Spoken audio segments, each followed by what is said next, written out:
Bienvenue dans cette nouvelle édition du 12-15. Au sommaire, l'opposition malienne critique quant à l'action du président Ibrahim Boubacar Keïta. Elle réclame une révision de la gouvernance et notamment une vigilance accrue sur la question du nord du pays.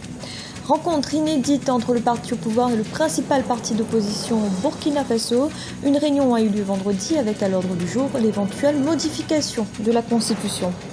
Et les autorités malgaches renforcent la lutte contre le trafic de bois de rose. Vendredi, 2 personnes ont été interpellées, suivies d'une importante saisie de rondins de ce bois précieux. Cela fait un an que le président Ibrahim Boubacar Keïta est à la tête du Mali. Lors de son élection, le chef de l'État avait fait du nord du pays sa priorité. Aujourd'hui, l'opposition dresse son bilan de l'action du pouvoir et se montre critique quant à la gestion de cette crise. Guillaume Durand. L'opposition malienne critique le bilan du président Ibrahim Boubacar Keïta un an après son arrivée au pouvoir. Ce dimanche s'est en effet tenu à Bamako un grand meeting des forces de l'opposition qui a réuni plus de 3000 personnes.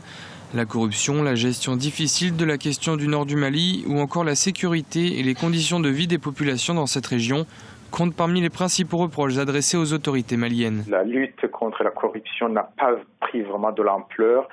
Et il y a un manque de transparence, notamment au niveau de l'achat de son avion personnel, l'avion présidentiel. La rébellion au nord sévit encore et les négociations piétinent. Ils ont un manque de mainmise sur tout le pays. Économiquement, il n'y a pas eu beaucoup d'avancées parce que le président il était pris dans ces négociations ou dans autre chose, des problèmes politiques.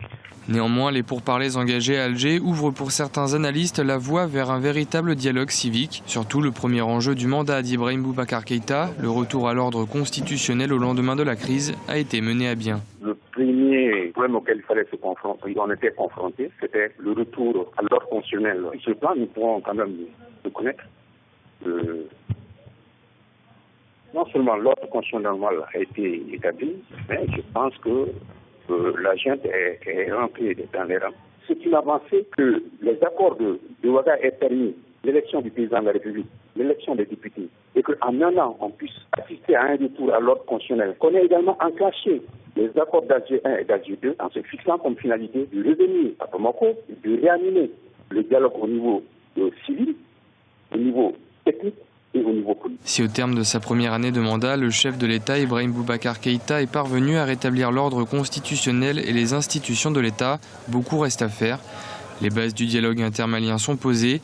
Reste à savoir si les pourparlers engagés à Alger permettront enfin de trouver un terrain d'entente après de longues années de troubles. Au Burkina Faso, une délégation du parti au pouvoir, le Congrès pour la démocratie et le progrès, a rendu visite à l'Union pour le progrès et le changement, le premier parti d'opposition du pays. La réunion à huis clos a eu lieu ce vendredi, une rencontre alors que les deux camps se disputent sur la question d'une éventuelle modification de la Constitution. Éric Arraga. Vers un dialogue politique entre le Congrès pour la démocratie CDP et l'Union pour le progrès et le changement UPC au Burkina Faso. Ce vendredi, lors d'une visite du parti au pouvoir CDP, les deux camps se sont dit prêts à dialoguer. La principale cause des tensions entre les deux partis viendrait d'une éventuelle révision de la Constitution. Le pouvoir serait pour cette modification, ce qui permettrait au président Blaise Compaoré de briguer un autre mandat après 2015. L'opposition, de son côté, souhaite le respect de la Constitution. On a en mémoire que le CDP et les autres organisations qui font partie du Front républicain avaient déjà lancé il y a un mois environ à Gawa un appel au dialogue à l'opposition.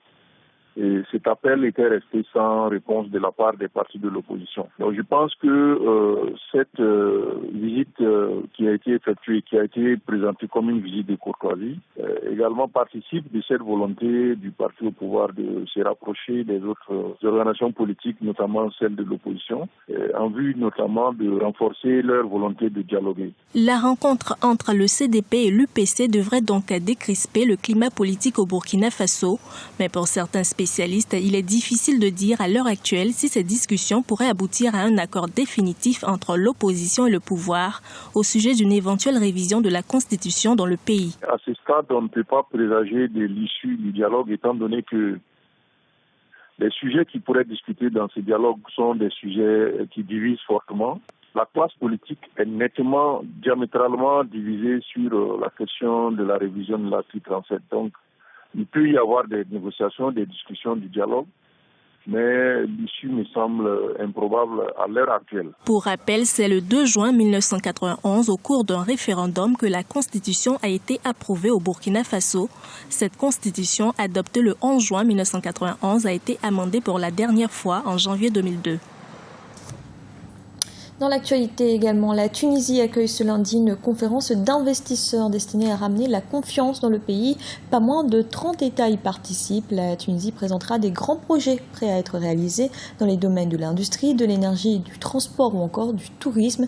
Écoutez à ce propos Ilyes Farfar, ancien ministre des Finances. Il y a un climat, malgré un climat plutôt serein, où l'État retrouve sa forme. Et donc maintenant, il faut passer à la vitesse supérieure en termes d'investissement parce que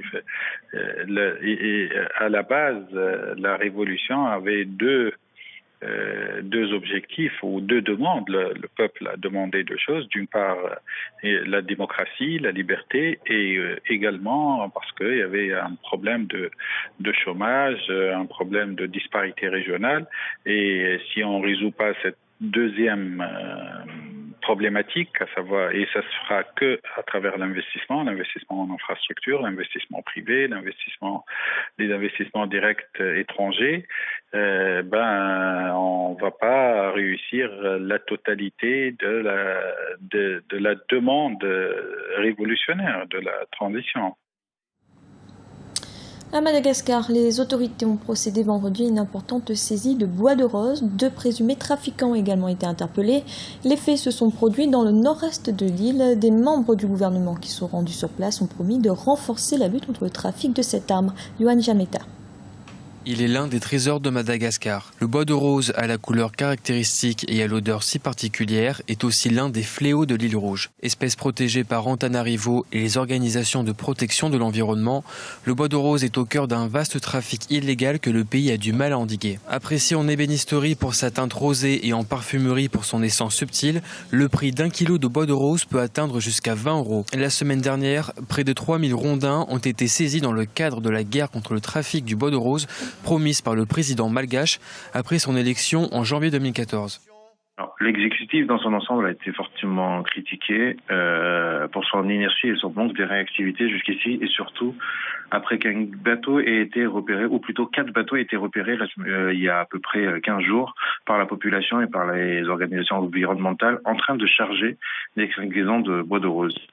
Le gouvernement, à travers une descente commune du secrétaire d'État de la gendarmerie et du ministre de l'Environnement, a voulu montrer qu'elle a réellement pris le problème à bras-le-corps. Mais l'enjeu de cette lutte dépasserait celui de la cause environnementale.